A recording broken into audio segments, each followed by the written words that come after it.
Was it difficult to be the son of the president? May mga times tumatakas ako just to have some normalcy in life. Tumatakas ka? Umabot ako ng Tarlac by myself.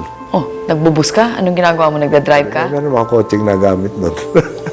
Pero hinintay kong matulog lahat.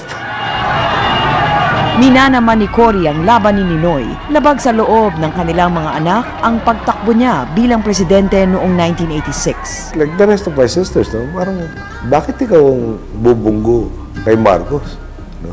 Bakit ikaw ang nasa unahan nung makabinabala sa kanya? No? Di ba yung my dad's admonition? No? Kawawa naman yung papalit kay Marcos. Swerte na hindi pagtabuhin sa Malacanang. As today, I am going to win. Parang tumulay daw sa balag ng alanganin ang mga Aquino noong 1986. It was also scary then. Parang there were times she will be in, I don't know, Visayas or Mindanao, tapos sasabihin, walang cellphone nun, na-assassinate.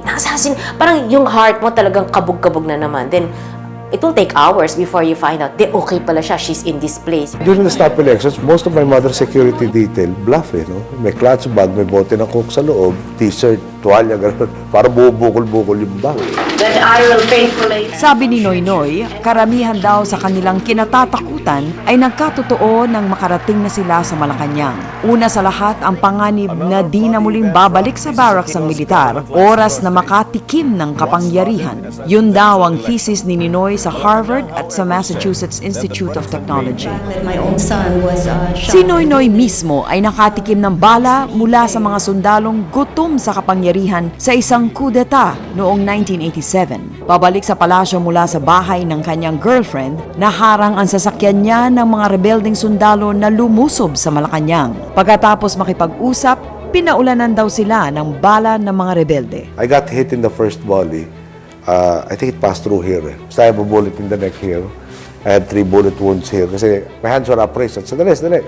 There was only 1 security man with me. Tapos there were 3 in a backup vehicle. Yung 3 in the backup vehicle, I think they also got hit in the first salvo. May namatay? 3 of them. Yung the only one who survived was the one with me. Pagkatama sa akin kasi, parang napahiga akong ganun.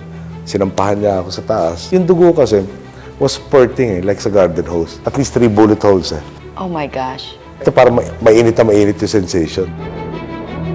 Sa kaguluhan, sa Arlegui dinala si Noynoy ng mga sumaklolong sundalo. They brought me to the back, the dirty kitchen. Nakita ko nung senior civilian agent that was with my mom. May bloody raw pa gano'n. So, ang tagal investor ako tinatanong ng mami, no? Nasaan ba si Noy? Ay, nandiyan na po, nakita ko na, sinabi nitong senior civilian agent. Then proceeded to hold on to the curtain and drag it along to close that window that had a view of the place where they were gonna bring me to. Tapos then, si Bodet, head of the closet, said, hinahanap ka kanina pa, puntahan mo. Ano sasabihin natin dito, dadapa, mag-aalala pa, babayaan mo na. O mag-intercom ka man lang. O sige, amin na intercom. So, binola namin in church. Ma'am, hinahanap pa raw ako. Nasa ka ba? Nandito na sa likod. Ginagawa mo dyan. Pinalalakas ko na yung tuhod ng mga bata. Bakit, umihina na ba? Hindi, ganyan lang talaga tense bago mag-umpisa. O sige. By issuing Proclamation Number 3. Alas 3 ng umaga nang makausap ni Noynoy si Pangulong Cory. Alas 7:30 ng umaga, ipinaalam ng mga bayaw ni Noynoy sa Pangulo ang tunay na nangyari. Galit na galit ang Pangulo. Pinuuna pa niyo akong lahat kagabi. No? I'm not only the president, I'm also the mother. And you all lied to me. How dare you lie to me? Don't you dare Nagalit. ever do this. The tiger was pointing her finger at all these 3. Then eventually, I had to explain it to her. Sabi ko, anong point nung sasabihin sa'yo? Matetense ka, gugulo pa yung mga decisions na kailangan mong gawin. Wala naman danger. Sabi ni Noynoy, hindi tumigil maging ina si Cory kahit siya ay Pangulo na. Hindi man nakikialam sa personal na buhay ng kanyang mga anak, naroon daw palagi ang pag-iintindi sa kanila. There will be down times that she'd raid my closet and say, oops.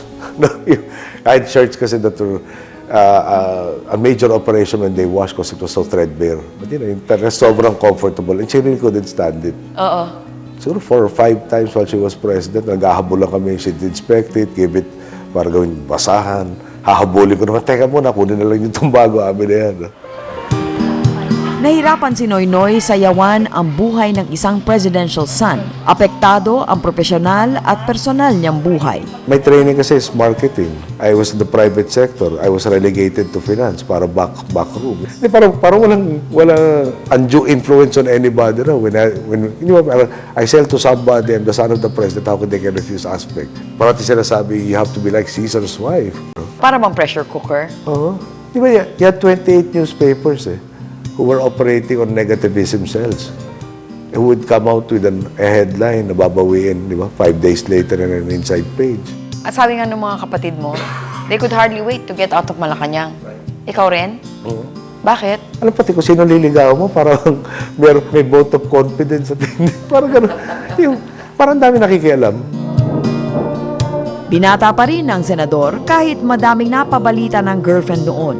Madalas daw tuloy biruin si Noynoy ng kanyang mga kaibigan at kapatid tungkol dito. Kahit si Pangulong Cory ay tila nainip na rin pala. There was a time, bumili na talagang mami ng tela. For the kasal. Really. Para sa kanya o para sa... For the bride.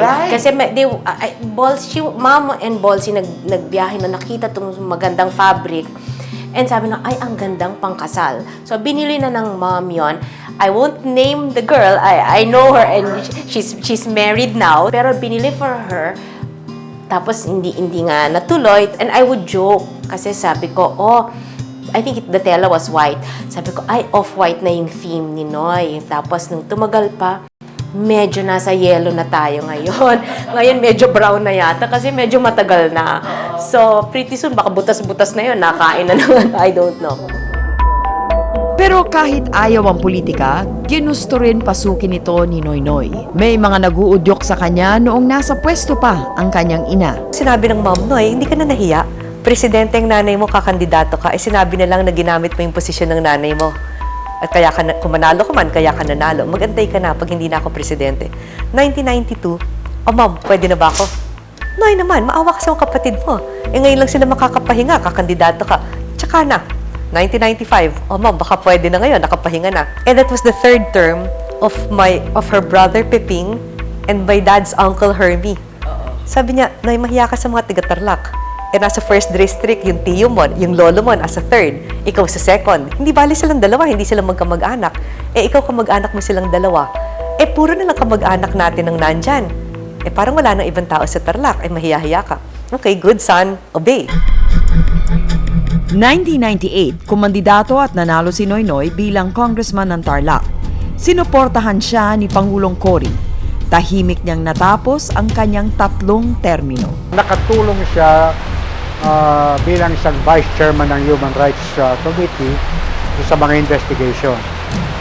Pero hindi siya ganoon ka-outstanding sa floor.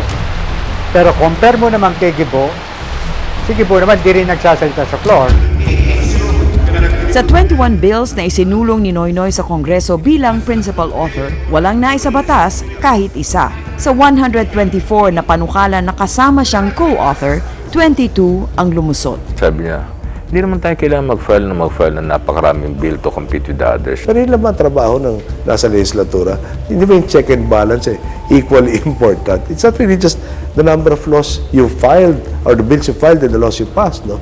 But more importantly, paniwala ko kasi dami-dami ng batas Yung mga lawyers kung saan nakikiusap, pwede ba recodification?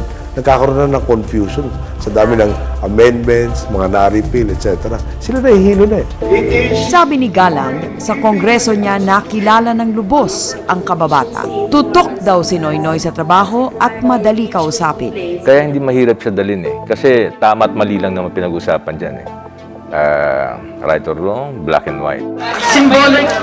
Kaya naman, nang maiskandalo at mabulatlat ang mga anomalya sa Administrasyong Estrada, malinaw daw agad kung saan tatayo si Noynoy.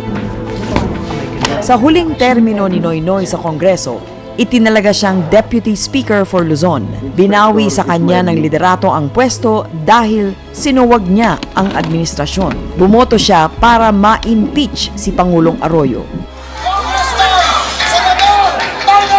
Sumabak si Noynoy sa senatorial elections noong 2007. Si Pangulong Estrada mismo ang nagtaas ng kanyang kamay.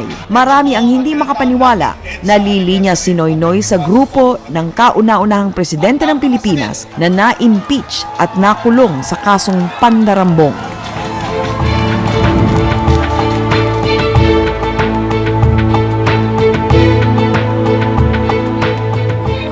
Si GMA ba kakasuhan mo? I want closure on so many issues.